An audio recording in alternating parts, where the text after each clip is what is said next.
नमस्कार, आप देख रहे हैं मथुरा न्यूज 24 और मैं हूं आपके साथ आकांक्षा शर्मा। चलिए रुक करते हैं खबरों की ओर। वृंदावन की प्रमुख संस्था बसेरा ग्रुप सेवा के लिए हमेशा तत्पर रहती है। साथ ही बसेरा ग्रुप ने कोविड-19 महामारी में लगे लॉकडाउन में भी जनपद वासियों की भोजन की सेवा की थी, जिसमें बसेरा ग्रुप ने लाखों की संख्या में लोगों को भोजन बांटा था।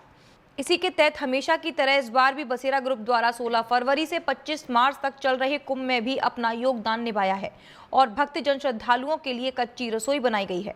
आपको बताते चलें कि बसेरा ग्रुप द्वारा शनिवार को बसेरा रसोई का प्रारंभ हो गया, जिसमें प्रातःकाल 9 बजे से लेकर रात को 9 बजे तक कुंभ में आने वाले सभी श्रद्धालु भक्तजनों और कुंभ में कार्य कर रहे प्रशासनिक, पुलिसकर्मी, सफाई कर्मी आदि सभी के लिए भोजन की व्यवस्था की है। इस बारे में जानकारी देते हुए बसेरा ग्रुप के चेयरमैन रामकृष्ण अग्रवाल और मोहिनी शरण महाराज ने कहा कि बसेरा ग्रुप कुंभ मेला में प्लाट नंबर 14-13 पर श्री महामंडलेश्वर राधा प्रसाद जी के प्रेरणा से यहाँ जो है आने वाले श्रद्धालु अथवा आने वाले भक्तजन कुंभ मेला में अथवा शासन प्रशासन की सेवा में लगे हुए हमारे सभी भाइयों को यहाँ पर अन्य मेनुओं के साथ भोजन उपलब्ध कराया जा रहा है। बसेरा ग्रुप हमेशा से सेवा करता चला आया है। इसी पद्धति के साथ अभी कुंभ मेला में पूरी सेवा प्रयास करने के लिए प्रयासरत है और पूरी सेवा दे रहा है। मुझे आशा है कि बसेरा ग्रुप इसी तरीके से सेवा करता रहे। आज का ये पिस्ता देवी अन्नपूर्णा सेवा आज से प्रारंभ हो रही है, क्योंकि पूरे मेला में हम लोग देख रहे हैं कहीं पे भी कच्चा भोजन नहीं है। तो कच्चा भोजन की व्यवस्था, क्योंकि सारे यहाँ मेला में जितने भी तीर्थयात्री आए हैं, पुलिस प्रशासन है, नगर निगम है या कोई सी विभाग के कोई भी कर्मचारी हों, वो सब सेवक हैं, सब यहाँ सेवा में आए। भगवान श्री कृष्ण के नगरी में, यहाँ रज में कोई भी ना अधिकारी है ना कोई राजा है, सब सेवक हैं। तो उनके लिए व्यवस्था आज बसेरा ग्रुप के द्वारा ये सेवा प्रारंभ की गई है। पूज्य स्वामी हरदास पीठाधीश्वर आचार्य महामंडलेश्वर स्वामी श्री राधा प्रसाद देव जी महाराज जी की प्रेरणा से आपने ये सेवा, अखंड सेवा, रात 9 बजे से लेकर रात 9 बजे तक ये सेवा प्रारंभ की है। तो मेरा ये कहना है आपके चैनल के माध्यम से, आप जहाँ इस को देखें तो आप राधा प्रसाद नगर में साई स्नान जो घाट है, आप कहीं कोई भूखा दिखे आपको तो आप कृपया यहाँ का एड्रेस दें, जिससे कि कोई आदमी इस मेला में आया हुआ हो वो भूखा ना रह सके। ऐसा हमारा उद्देश्य है, ऐसा हमारा संकल्प है। जय श्री राम। मथुरा रिफाइनरी नगर स्थित एम्प्लॉयज क्लब में कोविड-19 से प्रभावित होकर जो स्पोर्ट्स एक्टिविटी लगभग पिछले 1 वर्ष से रुक गई थी, उनको कोविड-19 की गाइडलाइंस को ध्यान में रखते हुए शुरू कराया गया है, जिसके अंतर्गत पहला टूर्नामेंट वॉलीबॉल का रखा गया। वहीं टूर्नामेंट का आयोजन एम्प्लॉयज क्लब मथुरा रिफाइनरी नगर के द्वारा कराया गया, जिसमें इंडियन ऑयल मथुरा रिफाइनरी परिवार के अलग अलग विभागों की कुल 12 टीमों ने भाग लिया। शुक्रवार की शाम वॉलीबॉल टूर्नामेंट का फाइनल मुकाबला MR वॉरियर्स व ओल्ड यूनिट रॉयल्स के माध्यम खेला गया। दोनों टीमों के मध्य खेला गया मुकाबला बड़ा ही रोमांचक रहा। दर्शकों ने मुकाबले के दौरान तालियां बजाकर दोनों ही टीमों का उत्साहवर्धन किया। टूर्नामेंट का फाइनल मुकाबला AMR वॉरियर्स ने जीता, जिसकी मैन ऑफ द सीरीज प्रशांत राठी के नाम रही। हर वर्ष 1 सप्ताह तक मनाई जाने वाला राष्ट्रीय सड़क सुरक्षा अभियान इस वर्ष पूरे 1 माह तक आयोजित किया गया। 21 जनवरी से इस अभियान की शुरुआत हुई थी, जिसका समापन शनिवार को ARTO कार्यालय प्रांगण में हुआ। समापन समारोह के अवसर पर एक सम्मान समारोह कार्यक्रम आयोजित किया गया, जिसमें मुख्य अतिथि के रूप में ARTO प्रवर्तन मनोज कुमार मिश्रा, ARTO प्रशासन लक्ष्मण प्रसाद, PTO नीलम शर्मा आदि मौजूद रहे। इस दौरान जहां कार्यालय में मौजूद सभी लोगों को सड़क सुरक्षा नियमों के पालन की शपथ दिलाई गई, तो राष्ट्रीय सड़क सुरक्षा माह के अंतर्गत जागरूकता कार्यक्रम आयोजित करने वाले सदस्यों का सम्मान भी किया गया। आपको बता दें कि शासन के निर्देश पर 21 जनवरी से 20 फरवरी तक चले इस अभियान के अंतर्गत परिवहन विभाग के अलावा जिला प्रशासन, यातायात पुलिस, शिक्षा विभाग के साथ साथ कई संगठनों ने जिले भर में पोस्टर व स्लोगन, जागरूकता सेमिनारों व नुक्कड़ नाटक के माध्यम से जिले भर में स्कूल, कॉलेज, बस स्टैंड व सार्वजनिक स्थानों पर जिलावासियों को यातायात के नियमों के लिए जागरूक किया गया। वहीं यातायात नियमों की अवहेलना करने वालों की जांच की गई व पकड़े जाने पर उनको यातायात नियमों के प्रति जागरूक किया। कार्यक्रम के समापन के अवसर पर जहां परिवहन विभाग के पदाधिकारियों का सम्मान किया गया, तो वहीं यातायात नियमों के प्रति जागरूक करने वाले संगठनों को भी सम्मानित किया। इस पूरे माह के अंतर्गत चलाए जाने वाले विभिन्न कार्यक्रमों के बारे में एवं अन्य जानकारी देते हुए वरिष्ठ ARTO प्रशासन लक्ष्मण प्रसाद ने बताया कि आज राष्ट्रीय सड़क सुरक्षा माह का समापन है। हम लोगों ने पूरे जनपद में परिवहन विभाग, पुलिस विभाग, शिक्षा विभाग के सम्मिलित सहयोग से सड़क नियमों को पालन करने के लिए जन जन तक एक प्रचार प्रसार के माध्यम से उनको बताया गया है और आज उन्हीं उद्देश्य के साथ कि हम नियमों का पालन करें और ये संकल्प लें कि हम जन जन तक अपने संपूर्ण मोहल्ले में, जिले में, हर जगह हम इसका पालन कराएं और खुद करें। वृंदावन के केशव धाम द्वारा संचालित सेवा प्रकल्पों की सहायतार्थ श्रीमद् भागवत रसामृत का आयोजन किया जा रहा है, जिसका शुभारंभ 21 फरवरी को दोपहर 2 बजे कलश यात्रा के साथ किया जाएगा। इस अवसर पर पत्रकारों को कार्यक्रम की जानकारी देते हुए केशव धाम के मंत्री सतीश अग्रवाल ने बताया कि सामाजिक समरसता को बढ़ावा देने के उद्देश्य से मंच एक संत अनेक कार्यक्रम को बढ़ावा दिया जा रहा है, जिसके चलते इस भागवत कथा में एक ही व्यासपीठ से अनेक व्यास श्रद्धालुओं को भागवत का रसपान करवाएंगे। इस कथा में मुख्य रूप से केशव धाम से जुड़े हुए सहयोगी बंधु बढ़ चढ़ कर हिस्सा लेंगे।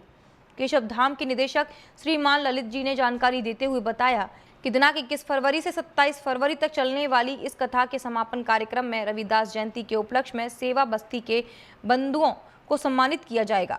केशव धाम में केशव धाम के सेवा प्रकल्पों की सहायता एक भागवत कथा का आयोजन किया जा रहा है। ये भागवत कथा 21 से 27 फरवरी तक और केशव धाम का जो अंत्योदय अध्ययन केंद्र है उसका ऊपर का हॉल है उसमें रहेगी और इसमें कोई भी आ सकते हैं, लेकिन सामान्यतः हमें अपने अपेक्षा उनसे ही की है जो हमारे केशव धाम के हमारी पहले से सहयोगी हैं। उनसे ही अपेक्षा हमने ज़्यादा की है। उनको हमने निमंत्रण पत्र उन्हीं को भेजा है, लेकिन कोई भी आ सकता है, इसमें बंदिश नहीं है। तो ऐसा 27 तारीख को जो समापन है उस दिन कथा 10 बजे से 1 बजे तक रहेगी। उसके पास भंडारा है, भंडारे में भी कोई आ सकता है और प्रतिदिन का समय 3 बजे से शाम को 6 बजे तक। आम आदमी पार्टी दिल्ली के मुख्यमंत्री अरविंद केजरीवाल के नेतृत्व में आगामी 28 फरवरी को मेरठ में किसानों के समर्थन में किसान महापंचायत का आयोजन करने जा रही है, जिसकी तैयारियों को लेकर सहारनपुर में सांसद व प्रदेश प्रभारी संजय सिंह पहुंचे, जिनके सहारनपुर आगमन पर सभी आम आदमी पार्टी पदाधिकारी व कार्यकर्ताओं ने अपने मवी कला दिल्ली रोड पैरामाउंट स्थित कार्यालय पर सांसद संजय सिंह का सदस्य राष्ट्रीय परिषद योगेश दहिया व अन्य पदाधिकारी और कार्यकर्ताओं ने जोरदार नारे लगाते हुए उनका स्वागत किया। इस अवसर पर मीडिया से रूबरू होते हुए सांसद संजय सिंह ने कहा कि तीनों कृषि विधेयक के माध्यम से केंद्र सरकार किसानों को बर्बाद करने पर तुली है, जिसका प्रभाव केवल किसानों पर ही नहीं बल्कि देश की तमाम जनता पर पड़ेगा और आर्थिक व्यवस्था भी अछूती नहीं रहेगी। ये किसान महापंचायत आम आदमी पार्टी क्यों कर रही है? आपको याद होगा जब ये बिल आया था और तब किसानों का कोई आंदोलन भी नहीं शुरू हुआ था, उस वक्त मैंने संसद के अंदर इसका विरोध किया था, माइक भी तोड़ा था, बिल भी फाड़ के फेंका था और उस समय मेरी काफी आलोचना भी हुई थी, मुझे निलंबित भी किया गया था। लेकिन मैं तब भी जान रहा था और आज भी ये कह रहा हूं कि ये काला कानून किसानों के डेथ वारंट पे साइन है।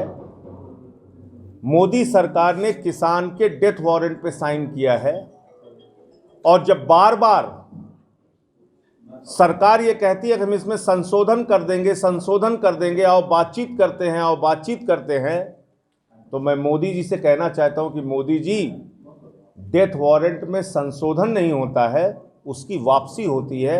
ये तीनों काला कानून आप वापस लीजिए।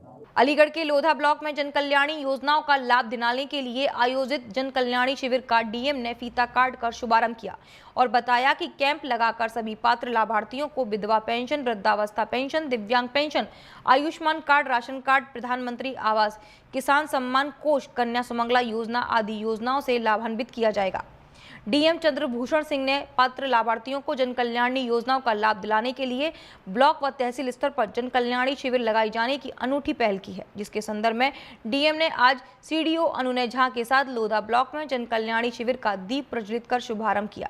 इसके साथ ही डीएम ने कहा कि मुख्यमंत्री की मंशा अनुरूप पात्र लाभार्थियों को जन कल्याणी योजनाओं का लाभ प्रत्येक दिशा में दिलाया जाना प्राथमिकता है। सिर्फ लोधा में नहीं, हमने अपने ज़िले के सारे 12 ब्लॉकों में आज इस विकास और जन कल्याण शिविर की शुरुआत की है। इसका उद्देश्य मुख्य रूप से ये है कि जो शासन स्तर से जो विभिन्न योजनाएं संचालित हो रही हैं जी, उसमें पात्र व्यक्ति का चयन हम लोग करते हैं और किसी वजह से कुछ लोग ऐसे हैं जो पात्र होते हुए भी रह जाते हैं। तो जैसे किसी का शौचालय छूट गया होगा, किसी का जो है कोई राशन कार्ड नहीं बना पाया होगा, किसी की पेंशन की पात्रता होगी नहीं बना होगा, कोई दिव्यांग पेंशन उसका टूल्स का ज़रूरत है उसकी, किसी बच्चे का इलाज सही वजन नहीं हो पाया होगा, कोई कुपोषित होगा। तो इस तरह से हमने पूरे ब्लॉक स्तर पे जितने भी विभाग हैं उन सारे विभागों के फील्ड स्तर के कर्मचारी और ब्लॉक स्तर के अधिकारी सब वहाँ मौजूद हैं। और आज हमने रेवेन्यू डिपार्टमेंट की भी कर दी, अगर कोई आज ऐसा व्यक्ति जिसके पास आवास नहीं है, ज़मीन नहीं है, तो उसको तत्काल आवास के लिए ज़मीन आवंटित करी जाए। देश भर में कोरोना वैक्सीन पहले उन लोगों को लगाई जा रही है जिन लोगों ने कोरोना काल में कोरोना योद्धा के रूप में काम किया, जिनमें डॉक्टर, पुलिसकर्मी, सफाई कर्मी को कोरोना वैक्सीन दी जा रही है। वहीं जनपद सहारनपुर में इसी कड़ी में आज डॉक्टर व पुलिसकर्मियों को द्वितीय चरण का टीकाकरण किया गया। आज हमें इसकी कोविड की सेकेंड डोज लग गई है और किसी तरह की कोई परेशानी नहीं हुई है। कैसे पहली डोज लगी थी आपको? कोई बुखार या किसी तरह की कोई परेशानी? नहीं, पहली डोज के बाद भी कोई दिक्कत नहीं होती। हल्का फुल्का शरीर में दर्द तो होता ही है, उसके अलावा कोई परेशानी बिल्कुल नहीं। तो लोगों से क्या अपील करेंगे? नहीं, मैं कहती हूँ कि अगर गवर्नमेंट हमें इतनी अपॉर्चुनिटी दे रही है तो हमको ज़रूर लगवानी चाहिए और हमें गवर्नमेंट का थैंक्स बोलना चाहिए कि हमें टाइम से सबसे पहले वैक्सीन मिली। अलीगढ़ में बदमाशों ने एक बार फिर पुलिस प्रशासन को चुनौती दे डाली है, जहां सरोज नगर में बदमाशों ने शाम ढलते ही ज्वेलर्स के घर ज्वेलर्स की पत्नी को पीट कर मौत के घाट उतार दिया। दरअसल थाना क्वासी क्षेत्र के सरोज नगर में कुलदीप वर्मा अपने परिवार के साथ रहते हैं। आज शाम कुछ बदमाश उनके घर में घुसे और कुलदीप की पत्नी कंचन की बेरहमी से पिटाई की। बदमाशों ने घर में लूटपाट की और आराम से फरार हो गए। घटना के बाद आसपास के लोगों ने पुलिस को सूचना दी। मौके पर पहुंची पुलिस ने गंभीर घायल अवस्था में महिला कंचन को अस्पताल ले जाने का प्रयास किया, लेकिन रास्ते में ही उनकी मौत हो गई।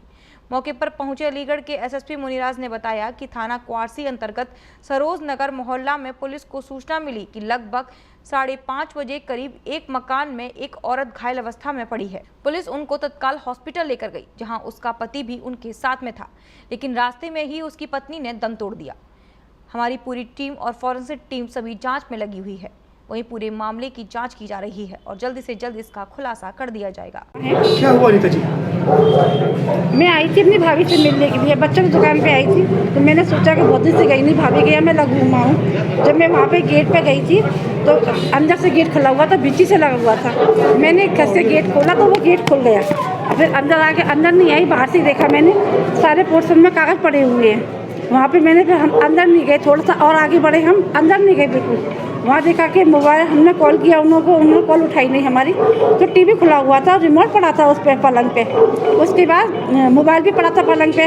हमने देखा कि कुछ ऐसा लग रहा है, कुछ गलत हुआ है यहाँ पे। तो फिर हमने अपनी भाभी को बुलाया, बराबर भाभी रहती हैं, फिर उनके बच्चे को भी बुलाया, फिर जिनकी जो पत्नी मरी उनके कारीगर रहता है दुकान पे, उसको भी बुलाया, फिर मोहल्ले के 4-6 लोगों को बुलाया। जब हम अंदर गई, अंदर जाके देखा हमने बाथरूम में अंदर पड़ी हुई है, मरी भी पड़ी हुई, बस इतना देखा हमने। जी थाना क्वासी है अंतर्गत एक सरोज नगर कॉलोनी पड़ता है। वहाँ पे पुलिस को सूचना पड़ा शाम को 5:30 बजे के आसपास एक मकान का अंदर एक महिला का चोट लगी हुई हालत में घायल अवस्था में पड़ी है। उसके बाद तुरंत पुलिस मौके पर आया, मौके पर उस महिला का तुरंत हॉस्पिटल ले गया। रास्ते में जाते समय हॉस्पिटल में डिक्लेयर किया उसका मृत्यु हुआ है और बाद में पुलिस ने पता चला है वो मकान कुलदीप वर्मा है, उनका मकान के अंदर ये घटना हुआ है। और पुलिस मौके पर हम अंदर सब जांच किया है, वो घर के अंदर पूरा सामान तितर पड़ी है। प्रथम दृष्टि तो लग रही है उस लूटपाट का वह इस तरह लग रही है। अभी पुलिस जांच कर रहा है और हमारा क्राइम ब्रांच टीम और फोरेंसिक टीम और डॉग स्क्वाड सब आई है। हम लोग सब जांच कर रहे हैं, आसपास इलाके का सभी सीसीटीवी कैमरा का भी सगे को लेकर हम लोग सब घटना का जल्दी से जल्दी अनावरण करेंगे और बाकी चीज़ उनका परिवार से पता कर रहा है क्या चीज़ गायब हुआ, सब चीज़ बाकी पता चलेगी। देश भर में कोरोना काल से स्कूल कॉलेज तो बंद पड़े हैं, साथ ही स्कूल कॉलेज की प्रतियोगिताओं पर भी कोरोना का ग्रहण पूरी तरह लग गया था। पर अब धीरे धीरे स्कूल कॉलेज तो खोले गए, साथ ही खिलाड़ियों की प्रतियोगिता का भी शुभारंभ हो गया है।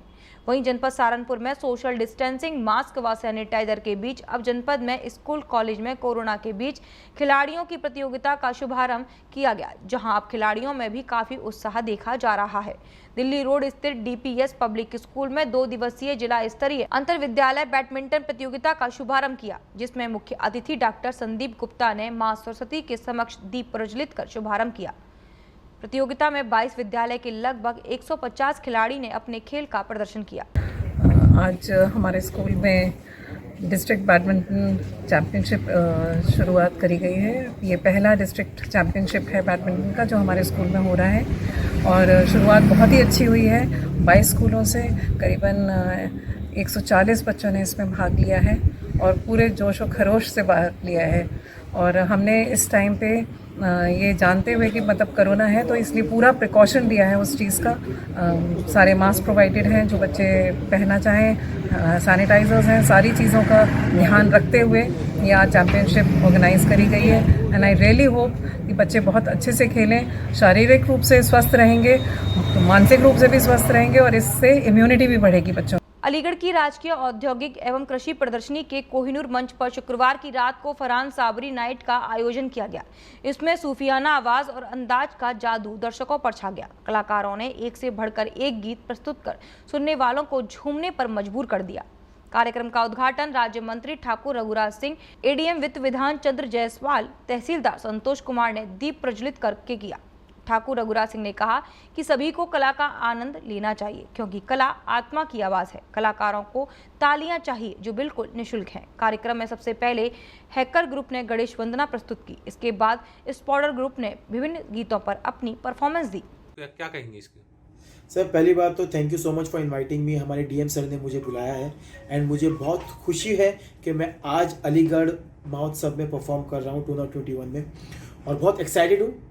मैं नहीं, मेरा पूरा बैंड एक्साइटेड है और बहुत मज़ा आ रहा है। मैं अभी स्टेज देख के आया हूँ, बहुत एक्साइटेड हूँ परफॉर्म करने के लिए and thank you so much DM sir for inviting me. सरकार द्वारा रेल, बस, बैंक सभी को निजीकरण किया जा रहा है, जिसको लेकर अब चाहे रेल कर्मचारी हो या बस व बैंक, सभी ने अब सरकार के खिलाफ हल्ला बोल दिया है। जहां सरकार द्वारा बैंकों को भी निजीकरण में डाला जा रहा है, वहीं जनपद सहारनपुर में सरकार के विरोध में Saharanpur United form of bank union द्वारा आज सोफिया मार्केट स्थित PNB बैंक के सामने अपनी मांगों को लेकर प्रदर्शन किया, जिसमें उन्होंने केंद्र सरकार के खिलाफ नारेबाजी करते हुए मांग की कि बैंकों का निजीकरण बंद हो और जो बैंकों का सेंट्रल बैंक से मर्ज किया है वह गलत है। उनका कहना था कि यदि निजीकरण बंद नहीं हुआ तो आने वाले समय में स्ट्राइक की जाएगी। मेरा नाम संजय शर्मा, मैं संयोजक हूँ जनपद सहारनपुर का। ये प्रदर्शन आज का हमारा ये प्रदर्शन निजीकरण के विरोध में हो रहा है।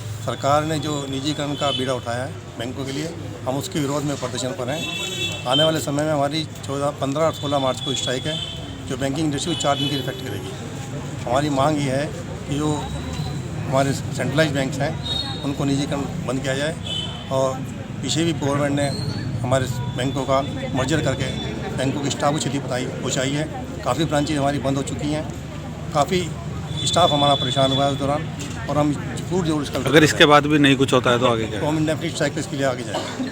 सहारनपुर दिल्ली रोड स्थित पाइनवुड स्कूल में पढ़ने वाले बच्चों के माता-पिता सहारनपुर जिलाधिकारी कार्यालय स्कूल प्रशासन के खिलाफ प्रदर्शन करते हुए पहुंचे।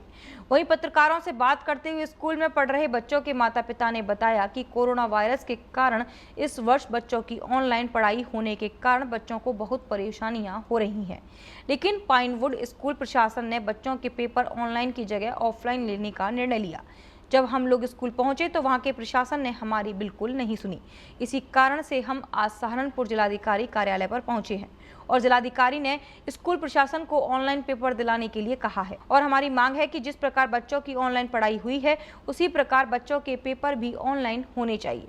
एक्चुअली क्या था कि हम सबके बच्चे जो हैं पाइनवुड में पढ़ते हैं और आज से कुछ दिन पहले हम सब पाइनवुड स्कूल गए थे, प्रिंसिपल सर के पास अपनी एक रिक्वेस्ट लेके गए थे कि जैसे पूर्व में आप लोगों ने इस साल इस एकेडमिक ईयर में जो पेपर्स आपने बच्चों के लिए थे वो ऑनलाइन लिए थे, तो आप फाइनल एग्ज़ाम्स भी ऑनलाइन ही लीजिए। एक तो कोरोना के चक्कर में देखिए कोई भी बच्चा मेंटली प्रिपेयर्ड इतना नहीं था कि वो सब्जेक्टिव पेपर दे, ना तो किसी की लिखने की प्रैक्टिस थी उतनी की, जो फैक्ट है। तो वो रिक्वेस्ट लेके हम प्रिंसिपल सर के पास गए थे, तो उन्होंने कहा था अच्छा हम देखेंगे, मैनेजमेंट इसके ऊपर विचार करेगा। कल हमारे पास शाम को स्कूल ने डेट शीट और सिलेबस पोस्ट करा, जो कि सिलेबस भी काफ़ी ज़्यादा था और डेट शीट से चलिए जो एग्ज़ाम की डेट है वो तो सबको माननी पड़ेगी। तो हम फिर आज हम डीएम ऑफिस आए, डीएम सर से बात करने की, जो हम ये चाहते हैं कि जैसे पूर्व में एग्ज़ाम हमारे बच्चों के ऑनलाइन लिए गए थे, सेम उसी प्रकार से लिए जाएं। तो अभी तक के लिए सिर्फ इतना ही। मुझे दीजिए इजाज़त, फिर मिलेंगे नई खबरों के साथ। नमस्कार।